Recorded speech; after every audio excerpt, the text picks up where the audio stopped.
Hello, YouTubers and NFL fans everywhere. This is Matt, the NFL Fanatic, with my Week 14, 2014 NFL predictions. Well, last week, after going 13-2 the last week and having 12-3, after going 12-3 the other week and having a great record, this week I leveled off a bit. I went 8-8, and now overall for the year I'm 122, 69-1. So that equals up to about 64% again. It's a little frustrating to have the drop I did with a lot of the games nobody really expected, and that's how crazy this last week was. You know, if you look at the Thanksgiving games, I'll start with those. I'll go over those very quickly. I thought Detroit looked like the old Detroit we've seen a majority of the year. Their defense played exceptionally well. To be down 14-0 in the first quarter, to win 34-17 to end the game, that's incredibly impressive. Matthew Stafford played a solid game, 290 and 2 touchdowns, no interceptions. Calvin Johnson finally looked like Calvin Johnson that we all know and love, and he dominated that Chicago secondary. The running game got a big key in there, and I think the Chicago Bears, it was another frustrating loss. They've had the most points scored on the road for defense. They have the 30th ranked overall. They have the 30th overall ranked defense, which is absolutely pathetic for Chicago standards. And I think Mark Trestman's fate is sealed with this loss, just because I don't see this team getting over 8 wins. And looking at how bad his offense looks as well, due to the only fact that they only gave Matt Forte the ball 6 times, which still surprises me, because I think you would definitely want to give Matt Forte the ball as many times as you needed to. But I digress, and kudos to Detroit.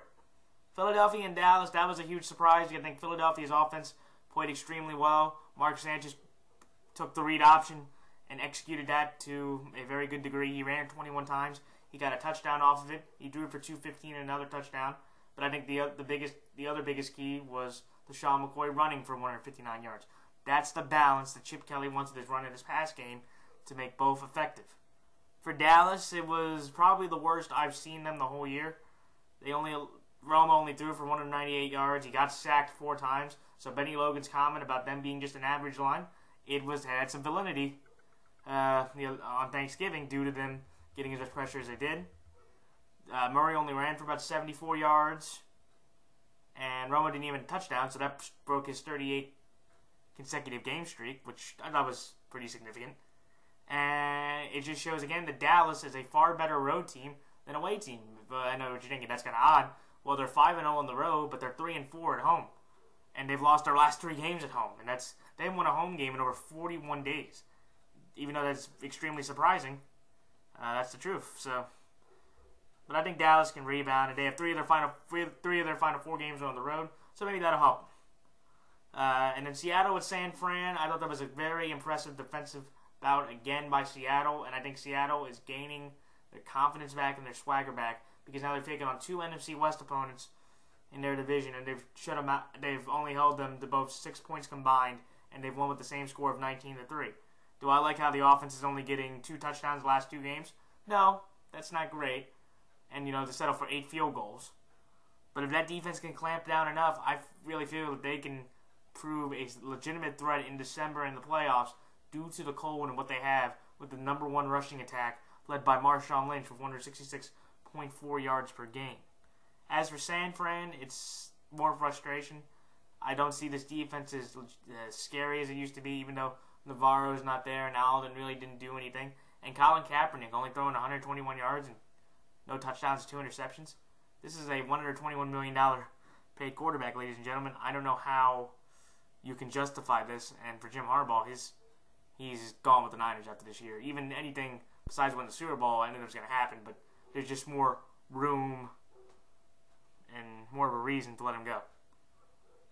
Let's see some of the quick Sunday headlines. I thought Colt McCoy played a great game against the Indianapolis Colts. I know they gave up 49 and he fumbled 4 times, but he did throw for 392 yards. He outthrew yards for luck with about 372, and he had 3 touchdowns. So Colt McCoy put up more points than RG3 had in any of those other games, and he just looked a lot more efficient. And he threw for 3 touchdowns. RG3 hasn't done that in the game this year. And I know, and I thought it was very key that Jay Gruden in his post-game press conference said, we're going to give Colt the start next week. He didn't even have to look at the tape. He said Colt competed, and he's going to get the start. So kudos to him. And for Indy, I thought that was incredibly impressive to see their offense light up. The Redskins like that 5 touchdowns by Luck, even though he did have 2 turnovers in the early part of the game. It really shows how far this Indy team is improving and how they can be a bit of a sleeper in the playoff race. And Moncrief, their receiver, he is becoming a great weapon for Luck to use, and he's definitely becoming a compliment to T.Y. Hilton. Houston and Tennessee. Kudos to Houston and J.J. Watt having another massive game. Another touchdown, his 3rd offensive touchdown of the year. 3 more than the Kansas City Chiefs have, and 1 more than Andre Johnson has. And I don't know if J.J. Watt's going to be the MVP, but I would definitely say he's in the consideration for it. And for Ryan Fitzpatrick, great for having a career day. Giants-Jaguars, what an incredible collapse there. It's frustrating. I did not know this, but Jacksonville is 4-0 against the New York Giants. Ironically, Tom Coughlin coached them the first 2 times when they beat the Giants, and Tom Coughlin's been the coach the last 2 times when they beat the Giants. So kudos to the Jaguars for staying 4-0. I just found that out today. Let's see. And finally, with New England Green Bay, I was incredibly impressed. That's a very possible Super Bowl matchup. A lot of people think it will be the Super Bowl matchup. I thought both quarterbacks played their best. Both defenses, for the most part, played extremely well.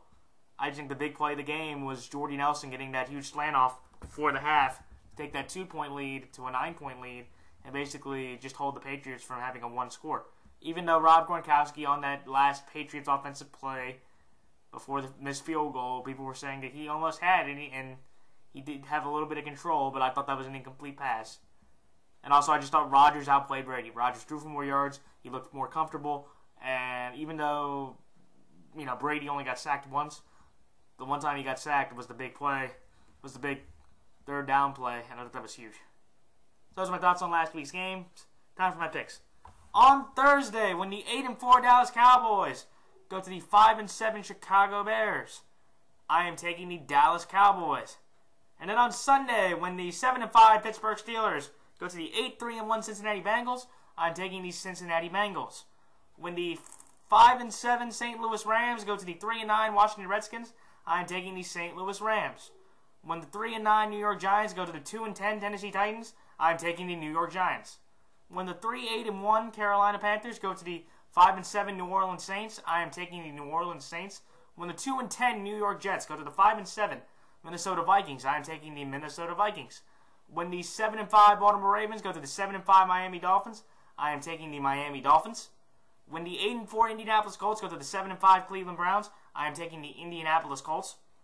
When the 2-10 Tampa Bay Buccaneers go to the 8-4 Detroit Lions, I am taking the Detroit Lions. When the 6-6 Houston Texans go to the 2-10 Jacksonville Jaguars, I am taking the Houston Texans. When the 7-5 Buffalo Bills go to the 9-3 Denver Broncos, I am taking the Denver Broncos. When the 7-5 Kansas City Chiefs go to the 9-3 Arizona Cardinals, I am taking the Arizona Cardinals. When the 8-4 Seattle Seahawks go to the 9-3 Philadelphia Eagles, I am taking the Seattle Seahawks. When the 7-5 San Francisco 49ers go to the 1-11 Oakland Raiders, I am taking the San Francisco 49ers. And when the 9-3 New England Patriots go to the 8-4 San Diego Chargers, I am taking the New England Patriots. And on Monday night, when the 5-7 Atlanta Falcons go to the 9-3 Green Bay Packers, I am taking the Green Bay Packers. All right, time for my thoughts on each game. Dallas at Chicago. Both teams are coming off embarrassing performances on Thanksgiving. And this is a very ironic Thursday night game because each team has had a full week to prepare. Usually when you have a Thursday game, you have about 10 days. But this is a full week to prepare. But I'm going to take Dallas in this one just because I feel that Dallas has a lot of advantages that Chicago doesn't. Dallas has a far better offensive line. It's getting colder, and they have one of the best running attacks in the game. They have about the 8th ranked overall offense. DeMarco Murray is leading the league in rush with 1,400 yards. And they're not going to do what they did last time when they lost 45-17 last year to Josh McCown. I don't think they're going to give up over 300 yards and 5 touchdowns. And even if Jay Cutler, who can have a pretty good game against this Cowboy defense, as you can see with the Eagles, I think he's not going to be able to outscore Romo. I think Romo has better weapons. He has a bit more of a better motivated team. And I just don't trust Chicago's defense. The way Megatron was able to go through that defense, I can see Dez Bryant doing the same thing. I know Chicago has won the last 3 meetings, and it is in Chicago, and it's cold, and this is Dallas in December, and they are 12-17 in the Tony Romo era. But I just feel that the Chicago team, even if they can put up some offense against these weak corners, because I know Skandrick and Church and all those guys, Heath, they're not going to be able, it's going to be hard to face the Chicago two-headed monster of Marshall and Jeffrey. I just don't see Chicago's offense being able to match up with Dallas's. I think Dallas can easily run the ball, control the clock, and Romo can make some timely throws, and I don't think Chicago's secondary has enough firepower or enough positive momentum. Can Dallas lose this one? Yeah, absolutely. Chicago has shown that they can play some good ball, but I don't trust that Chicago defense enough, and Chicago has lost more games than they've won at home. They've only won 2 games at home, so I have enough confidence that Dallas can pull this one out. That's what I'm thinking, Dallas over Chicago. Cincinnati over Pittsburgh. This was tough for me because I watched both their games. New Orleans absolutely dominated the Pittsburgh secondary. Drew Brees threw for over 300 yards. He had 5 touchdowns, no interceptions. That's a New Orleans-type game. And I really think that even though they scored 17 in the fourth quarter, that was a lot of garbage time. And now looking at the Pittsburgh Steelers losing to the New Orleans Saints and the Tampa Bay Buccaneers, along with the New York Jets, 2 two-win teams, both have a common winner in Pittsburgh Steelers. You lose a lot of confidence. And I know, look, Cincinnati played absolutely pathetic against Tampa. Andy Dalton's first throw of the game was an interception to Jonathan Banks. I get that. But remember, also, Andy was battling with the flu, and if you look at what they did, at least they beat Tampa. Pittsburgh didn't. And I thought it was very interesting to see Marvin Lewis pull out that challenge flag, because I thought that was a huge coup, because it didn't cost them the challenge, it just cost them a timeout, which they had 3. So to get that 12 men off, 12 men on the field call, that eliminated the 20-yard play to Lewis Murphy, and it cost the Bucs the game, and it saved Marvin Lewis a huge win, and now they're a game and a half up on the Pittsburgh. Cincinnati has won, I think, the last 2 meetings in Cincinnati over Pittsburgh. And I just feel that with that momentum, I feel that they can definitely throw better. I think Andy Dalton will get better. I think if you look at what Sanu can be a huge factor. I think A.J. Green, of course, with how their secondary is going, they just let Brent Kiesel do a torn tricep injury, so that's going to help Jeremy Hill and Gio Bernard run through. And I think Dalton will feel better. And it's a 1 o'clock game, so this isn't like the Monday night game they have in a couple weeks, which I don't expect the Bengals to win because Dalton's in primetime and he's 2-9. But I just feel that Cincinnati just has a bit more of a momentum, and they have more of weapons around them and more better talent at this point than the Steelers do. Can Le'Veon Bell make an impact against that Bengal defense? Yes, he can. Can Dalton throw his way into trouble? Yes. And I think the Steelers can win this game.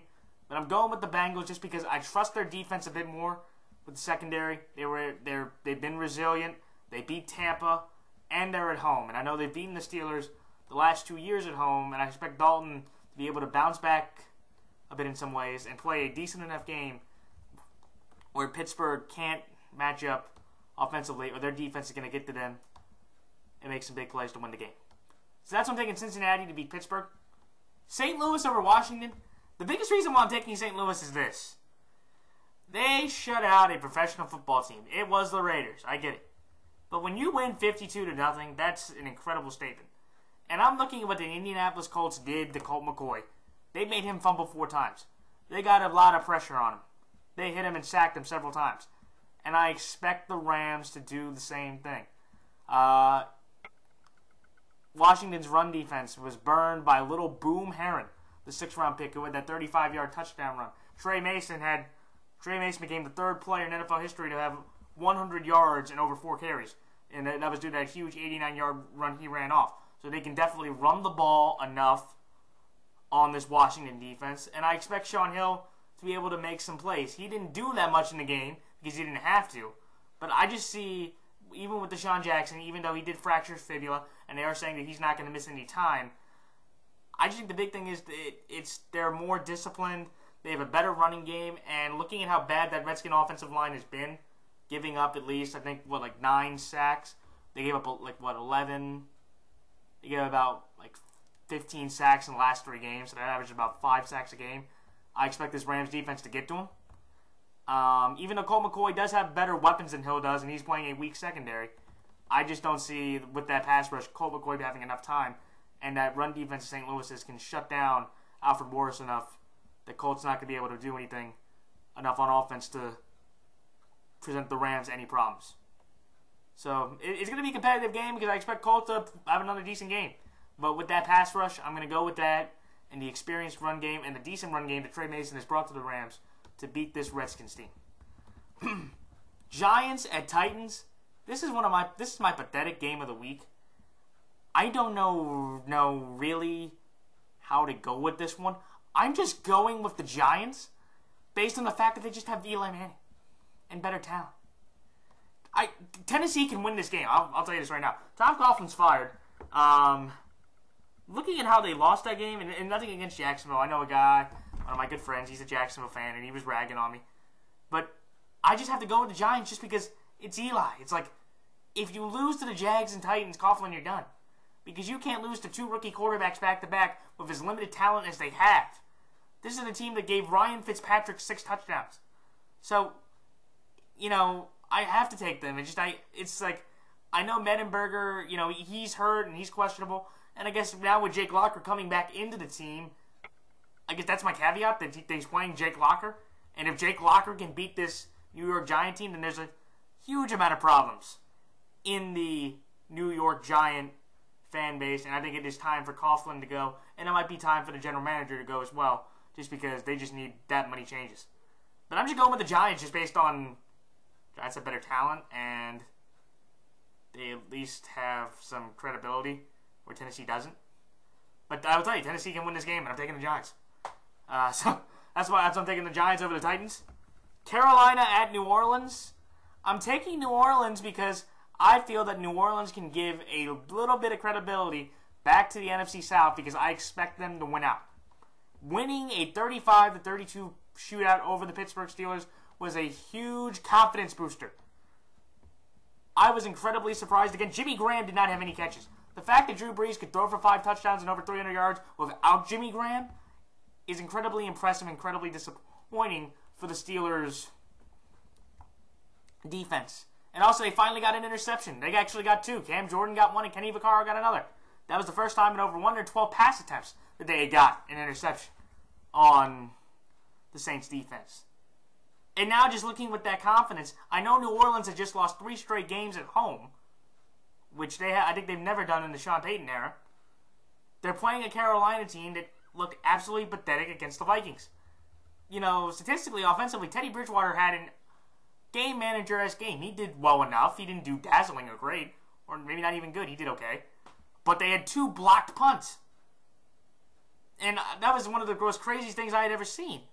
But I just was seeing how bad Carolina's offense has looked over the last several weeks. Now that they are playing a motivated Saint team in New Orleans, I really can't trust New Orleans to do. I really can't trust Carolina to really win this game. New Orleans is motivated. They have an extremely competitive offense. The last time they played them, 28-10 was the final score, and I think they can do the same thing even now that they're home. Because Carolina doesn't really have that many offensive weapons. They can get pressure on Newton, and I expect Breeze to be able to rip through the Carolina defense. Oh, and by the way, Antoine Cason was released today by the Panthers, so that's another blow. And that maybe shows how much desperation they are in. So that's I'm taking the Saints over the Panthers. Vikings over Jets. The Jets, Geno Smith only threw it 6 times last night. They ran it 43 times. Okay? That shows how bad this Jet team is. Even though they played an incredible game due to that running attack and due to that defense halting Ryan Tannehill to weak amounts. But they're going up against a defense that's been motivated. They have won, I think, 4 of their last 6 games. They've looked decent. And knowing how bad this Jet offense is, I expect this Viking defense to be able to shut them down. I think they're not going to be able to run as often. Geno's going to have to face Harrison Smith, Captain Munnerlin, Sharif Floyd, and a lot of their good Minnesota, corners. And I just don't see them being able to run as much. And if you have to put the ball in Geno's hands, the other team has won the game because Geno Smith, again, proved last night with that idiotic interception at the end there, even though it was kind of a bang-bang play, that he is more prone to mistakes, and I've seen Bridgewater enough, and he is not. So I have to give the Vikings a huge edge in this one because I respect their defense enough to shut down the Jets' offense, and if they can shut down the running game, which I expect, Geno putting the ball in Geno's hands, not a good thing. I'll take Teddy Bridgewater in that instance due to his poise over the last several weeks. That's why I'm taking the Vikings to beat the Jets. Miami over Baltimore. I know this is an odd one. For me, as a Raven fan, that Raven game was absolutely pathetic. I can't believe that the Ravens gave up 21 points in the fourth quarter to let the Chargers win 34-33, and I just think we lost the AFC North because I don't think we're going to beat this Dolphin team because if San Diego's secondary can hold that Raven offense to several field goals, can you imagine what Miami's can do? Even after Ryan Tannehill had such a pathetic game, we're only due for 230 yards, no touchdowns and interception. That defense held the Jets enough, even though Nick Folk did miss a pretty pathetic 45-yard field goal, to 13 points. And I'm looking at that Miami secondary going, they are better than San Diego's. They have Brent Grimes on Steve Smith. They have Cortland Finnegan on Torrey. And they have some good safeties with Delmas in them. And they have an incredible pass rush with guys like Wake, Jenkins, Ellerby. And with them being at home, they are motivated to win this game because they know that the Ravens have beaten them the last few years, and we beat them in overtime last year, 23-20. And just looking at how weak our offense is, I don't think we're not going to be able to get more than field goals on this team. If we can get Tannehill, pressured and look that bad, we could get a couple turnovers.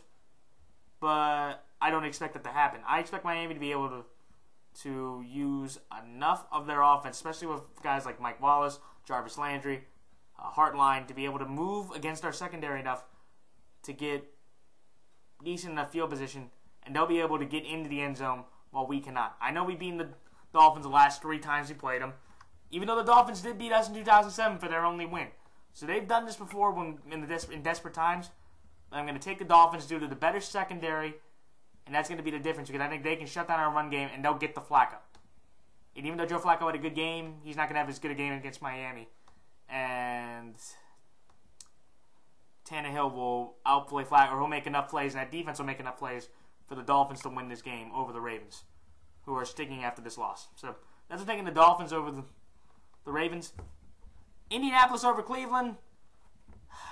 Cleveland played a very enigmatic game against the Bills the other day, on Sunday. Hoyer threw another 2 interceptions, and now he has 1 touchdown and 6 interceptions in the last 3 games. He has a quarterback rating of 50. It's very sad. And with that, I do think that Johnny does need to play because after seeing Johnny Manziel run that offense in Buffalo, they did get a touchdown off him, even though he did have almost an interception by Searcy that Hoyer did twice. And he did have a costly fumble in the end zone, even though that should have happened anyway, because I don't understand how the ball moving forward rule came into effect, the tuck rule, but it did. But even if it was Hoyer or Manziel, I just know this Indy team, and they're playing at a very decent level right now. They've won 2 home games convincingly. They have luck. They have multiple weapons to go after that Cleveland secondary. And looking at what Brian Hoyer or Manziel do, I think Indianapolis secondary can shut down or cause enough havoc for Hoyer or Manziel to make mistakes. They're going to get enough pressure, even though I do think Manziel does give them more of a mobile threat. So that would be huge. But I don't think that's going to be enough because I think that Luck is going to outplay either one of them.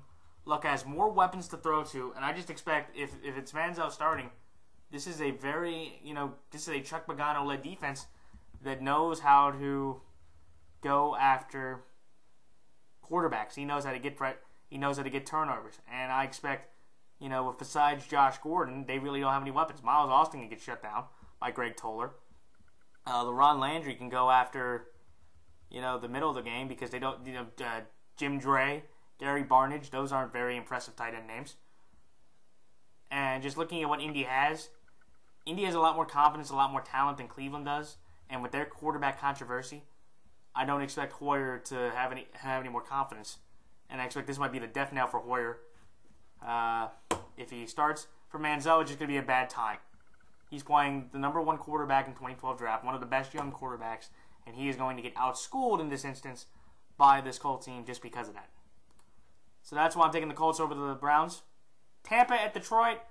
Tampa beat them last year after Stafford threw 3 interceptions. This Tampa team is a lot different, and this Detroit team is a lot different. They're in Detroit, even though they were in Detroit last year, but this is Josh McCown playing against them. This is not Mike Glennon. This is a totally differently pathetic Detroit offense, and these are 2 former Tony Dungy disciples coming in, and I feel that Detroit has a lot more weapons. I don't think Calvin Johnson should have any problems. They should be able to run the ball very effectively. Even though Tampa can get pressure, and they were able to get pressure on Stafford the last time, I just expect Stafford to be a lot more disciplined. They'll run the ball a bit more. Even though I do think hopefully Reggie Bush can come back. Maybe. We don't know. But Detroit just has way too much talent. And after you lose a game 14-13 where Andy Dalton throws 3 interceptions, you've pretty much lost all confidence to me, in my opinion. And just playing this Detroit team that's playing for something and is motivated, I'm not going to take the Lions to win this game just because I just know that they're just clearly outperforming this Tampa Bay team. And McCown's getting in for a rude day. So that's what I'm taking the Lions to beat the Bucks. Houston over Jacksonville. Kudos to Jacksonville for pulling off that 21-point comeback. And kudos for them for causing 4 turnovers, 3 sacks. And Blake Bortles for having that 20-yard read option run. But unfortunately, this week they are not playing the New York Giants. They are playing the Houston Texans, who are 500. Who are coming off an incredible performance by their quarterback and their team. 45-14. They have J.J. Watt. The reigning, or the probable defensive player of the year and an MVP candidate. When you have a guy leading that, and with how good that defense is shown to be, especially rushing the passer, I don't expect Bortles to have a chance to throw the ball. They're going to shut down Denard Robinson. And even though Jacksonville beat Houston, they swept them last year, this is a completely different Houston team because they have already tripled their win total from last year, where Jacksonville they've cut their win total in half. So, I think Fitzpatrick can beat up this Jacksonville secondary. Eli Manning had most, and also Ryan Fitzpatrick has a lot more weapons to work with as well. And Jacksonville, congratulations for the win, but they're going to come back to reality this week by losing to the Texans. So that's why I'm taking the Texans to beat the Jaguars. Bills at Broncos. This was tough because Buffalo played an insightful game, even though they did only score 1 offensive touchdown. They did have 1 defensive one and then 4 field goals. So again, that's kind of like a Baltimore mentality. And they are playing a Denver team that has shown its vulnerability over the year. But this is Denver at home. They have looked much more impressive at home than on the road. They are undefeated at home. They've been able to run the ball very effectively. Even though Buffalo does have a good run defense, they don't have that much good of a pass defense. Tom Brady had a sensational game with the weapons he has. And I expect Peyton Manning to do the same thing. He has put up over 30 points in the majority of his home games this year. I think actually he's put up over 30 points in every one of their home games. And looking at Buffalo's secondary, they don't nearly have enough weapons to hold this Broncos offense. If Julius Thomas doesn't play, that'll be huge, but I don't think it'll matter. Because also they are running the ball effectively. C.J. Anderson has had 2 back-to-back 160-plus yard rushing games, which is incredibly impressive. And for Denver to get back to the Super Bowl over the last 10 years, over the last, I think, 10 or 20 years, the Super Bowl winning team ran the ball over 40% of the time. They're just about 40%. And if you look at the last 2 games, they ran the ball about 53% of the time. I'm sorry, 53% of the time. And even though I think it's going to be a challenge against Buffalo, because Buffalo's run defense has proven to be stout, and Buffalo's pass rush is no joke, I think their secondary will get had by this Bronco offense. I expect Peyton to play a very solid game. Kyle Orton's going to struggle against this Denver secondary. They're going to get pressure on him because they sacked Alex Smith 6 times on Sunday. I can expect Orton going back to Denver to get the same kind of feeling.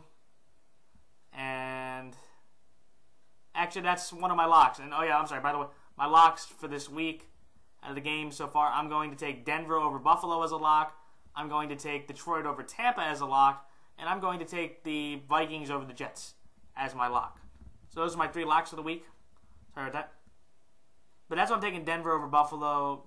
Peyton's dominant at home. The Buffalo secondary doesn't nearly have enough weapons to go after the Broncos. And Kyle Orton back in Denver, not a good combination. Kansas City at Arizona. I'm taking Arizona. And I know this is probably my crazy pick. And everybody's going, you're going with Arizona. Yes, I am. Because Kansas City still has not thrown a touchdown to a wide receiver at all. The last time they did it was week 13 of last year. So Arizona, even though, their defense, even though Tyrann Mathieu is going to be out, he fractured his finger, and good luck with him with that. Arizona's secondary has enough to shut down this weak Kansas City receiving corps. And I know Patrick Peterson is going to be motivated because he was trash-talking to Julio Jones the other week saying that he wanted Julio Jones one-on-one. But his coach called him out on it because Julio Jones had a career day. 10 receptions for 189 yards and 2 touchdowns. And a touchdown. So... But the key thing is, this week, he's not going after Julio Jones. He's going after Dwayne Bowe. And then after that, they really have nobody around. And I think they can... The only problem is, can Kansas City be able to run the ball effectively enough? Because Arizona's defense, for the first time in a while, gave up a 100-yard rusher to Steven Jackson. That's pretty impressive. But I don't think that's going to happen. I think Arizona's going to hanker down, and Alex Smith will not be able to do enough. It's going to be one of those, it's going to be like the Detroit game that Arizona won 14-6. The defenses are going to, this defense will win the game for the Cardinals because I don't expect Kansas City's offense to do anything. Even with Alex Smith. Is Alex Smith a better quarterback than Drew Stanton? Yes. But he doesn't have the weapons or the matchup that he wants. And I'm going to trust that enough for the Cardinals to somehow rewrite themselves and gain a little bit of momentum going into probably their biggest trap game remaining, which is at St. Louis. And I think they'll get the win because they'll be motivated, and Kansas City will get nothing done due to this weak wide receiving core. Can they win the game? Yeah, because Stanton will probably throw them a couple interceptions. The only way they win is if Jamal Charles runs the ball, and he gets over 125 yards. But I don't think he's going to get that much, which means that the Cardinals will not win. So that's why the Chiefs will not win. That's why I'm taking the Cardinals to beat the Chiefs. Seattle and Philadelphia. I'm taking Seattle, and I know Philadelphia's on a big high, just based on the fact that this is not the Dallas Cowboys defense, this is not the Dallas Cowboys secondary, this is the Legion of Boom. Mark Sanchez is about to play the number 1 overall defense in the league. He is playing the number 1 rushing attack in the league, and he is not playing Tony Romo, he is playing Russell Wilson. This is a very intriguing matchup for a lot of reasons. This is USC Pete Carroll versus Oregon Chip Kelly. They know each other very well. And I think that's going to be a great matchup to see if, Carroll can outsmart Kelly again or, vice versa. And I know that they definitely have a better receiving core than Seattle does. Because Seattle's receiving core has done nothing over the last 2 weeks. They've ran it in, and they've had Ricardo Lockett be the only one to score a touchdown in the last 2 weeks. They kicked 8 field goals. But the biggest key for me is the quarterback that's quarterbacking the Eagles was Pete Carroll's quarterback at USC. There are not that many coaches besides Pete Carroll that know Mark Sanchez better than Pete Carroll. And I expect that to be shown this week. It's going to be like the anti-Green Bay game. They're not going to get blown out 53-20. Their defense is going to get exposed that bad because I don't expect Seattle's offense to do that well. I just expect Seattle's offense to shut down this Eagle defense, kind of like what Dallas did when they were in Philly last year, 17-3. I could see something like that. Or maybe I'll say this. I would say for a score, this is one of the very few times I put a score up, I'll go 10 Dallas, or 10 Philadelphia, Seattle 17. So I'll say after putting up 33 on the Dallas Cowboys, they only put up 10 on the Seahawks. And that's not going to be enough because I expect Russell Wilson to be able to run the ball effectively. That defense, for the most part, has shown that they can give up receiving plays, so I expect Doug Baldwin or Curse to have somewhat of a decent game. But I expect the defense to clamp down on the Eagles offense, and Carroll's knowledge of Sanchez will be the X factor in this game for the Seahawks to win this game. It's going to be competitive, and I think Philly definitely has a good chance to win. I'm going to take Seattle based on the defense and Carroll knowing Sanchez. San Francisco at Oakland. San Francisco 7-5. Oakland 1-11. San Francisco, even though they've struggled over the last couple weeks, they have won more games. and this is a Oakland team that just lost 52-0 to the Rams. 7-5, not bad. 52-0 to the Rams, 1-11. I'm taking the Niners. That's what I'm taking the Niners over the Raiders. New England and San Diego. This is a tough one because New England, they've just got rattled a little bit for the first time in 7 weeks. They finally lost. Bit surprising. And I know San Diego is motivated, but here's the thing. Rivers is not Rodgers. Rivers is a little bit of a downgrade. Even though he played an incredible game and he played an MVP-type game against the Ravens, Malcolm Floyd isn't going to get Ladarius Webb, and Keenan Allen's not going up against Danny Gore. This is Malcolm Floyd meet Darrelle Revis, Keenan Allen meet Brandon Browner. They are going to struggle wide receiver-wise, and I don't think they're going to get nearly as much through the air, and I expect San Diego Chargers running game to be not very effective. They weren't very effective against Baltimore. And knowing what Rivers can do, even though they are at home, the last time these two teams played each other in a big game that I remember was in the 06 divisional round where Rivers and them blew the game against the Patriots, even though that is the infamous Troy Brown play where Troy Brown knocked the ball out and got the ball back for the Patriots. I think this game, again, it doesn't have that same feel and it's not going to be that haunting, but I just expect the Patriots to bounce back. San Diego, over the last 3 weeks, has survived by their teeth. 13-6, 27-24, 34-33. That shows a lot of resolve to San Diego, and I give them credit for that. But this is not the Baltimore secondary. This is not the Oakland offense, and this is not Sean Hill being stupid. This is Tom Brady and the Bill Belichick-led Patriots coming off a loss, wanting to assert their dominance and can maintain their lead as the AFC's #1 seed. And I expect San Diego to be humbled a bit by, New England's inspiring, dominant performance. Can San Diego win a bit? They could. They definitely have some talent, and Rivers is no scrub. So we definitely can throw the ball around, but I just don't trust him putting up the numbers he did last week. He's not going to put that up this week. And going up against Brady, no chance with that. So that's what I'm taking the Patriots over the Chargers. And finally, the Monday night game. Atlanta finally won a game outside their division, and it was against Arizona.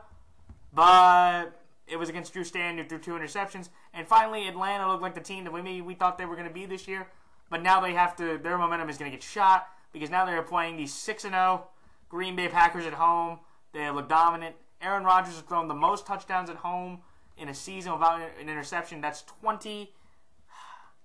Green Bay can run the ball. Green Bay can pass the ball. Atlanta's secondary is going to get shredded. And, yeah. Can Matt Ryan and them make some big plays? Yeah, they can. They got Julio, and maybe Roddy comes back, and that'll be huge. When they have the Tolifo, their tight end, who isn't bad. They still have Douglas coming back. So they have enough talent that they maybe could get through on the secondary. But Rodgers will out-torch Ryan. And Matt Ryan, the Atlanta Falcons, under Mike McCarthy, I think they've lost 3 of the 4 times. The only time I remember Matt Ryan beating Rodgers was that Week 15 game in 2010 where Matt Ryan kicked the field goal. So most of the time Green Bay wins, and after what Green Bay's done at home, I'm not going against that. So that's what I'm taking the Packers to beat the Falcons. So those are my picks for this week. Like, comment, rate, subscribe. If anybody has any questions or any discussion points that you'd like to, ask me, please put them in the comment section. I'd love to hear from my viewers. So that's it. So good luck to all teams, all players, all fantasy owners, and all fellow prognosticators. And that's it. So until next week, this is Matthew and Fanatic signing off. Till then, so long.